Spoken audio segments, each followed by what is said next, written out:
BJP అధికారం చేపట్టినప్పటి నుంచి ఇప్పటి వరకు ఆర్డీటీకి ఎఫ్సిఆర్ఏ నిధులు రాకోకుండా అడ్డుకోవడంతో అనేక సంక్షేమ పథకాలు మరియు వివిధ రకాల అభివృద్ధి పథకాలు ఆగిపోవడం అనేది చాలా బాధాకరం. మరి దీనిపైన ఇప్పటికే ఆర్డీటీ అఖిలపక్ష కమిటీ ఆధ్వర్యంలో రాజకీయ వామపక్ష పార్టీలు, కుల ప్రజా సంఘాలు, ప్రజాస్వామిక అభ్యుదయవాదులను కలుపుకొని పెద్ద ఎత్తున వివిధ రకాల రూపాల్లో ఉద్యమాలు చేసిన సందర్భాలను కూడా గుర్తు చేసుకుంటూ దీనిపైన ఆచితూచిగా వ్యవహరించడం అనేది కూడా మరింత దారుణం. మరి ముఖ్యమంత్రి గారు కూడా దీని పట్ల మాట్లాడడంలో నాకెందుకు అనుకుంటున్నాడో లేకుంటే కేంద్ర ప్రభుత్వానికి భయపడుతున్నాడో అర్థం కాలేదు. కానీ ఆర్డీటీ గురించి మాట్లాడిన సందర్భాలు ఎక్కడా కనిపించడం లేదు. మరి ఈ జిల్లాలో 14 మంది ఎమ్మెల్యేలు ఉంటున్నారు, మరి అలాగే 3 మంత్రులు ఉంటున్నారు. మళ్ళీ వీళ్ళందరూ కూడా ఆర్డీటీ గురించి మాట్లాడలేదు.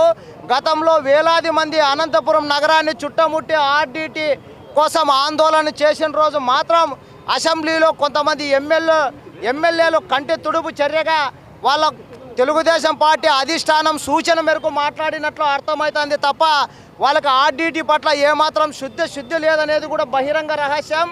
మరి ఆర్డీటీ ఎఫ్సిఆర్ఏ రెన్యువల్ చేయించకపోతే మాత్రం ఈ ఉద్యమం చాలా చిన్నది, ఇది మొదటిది.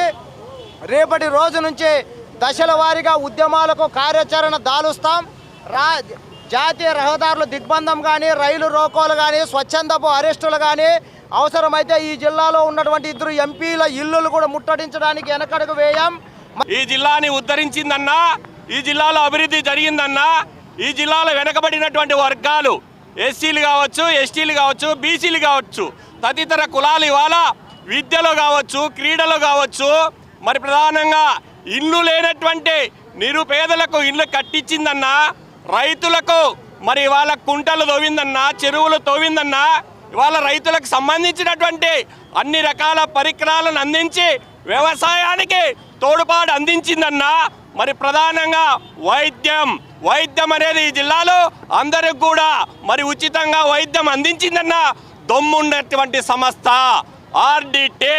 గర్వంగా చెప్తా ఉన్నాం. అలాంటి ఆర్డీటీకి ఎఫ్సిఆర్ఏ నిధులు మరి కేటాయించకుండా, దాన్ని రెన్యువల్ చేయకుండా ఇవాళ కేంద్ర ప్రభుత్వం ఆటలాడుతూ ఉన్నది. అనంతపురం జిల్లా ఉద్యమాల జిల్లా.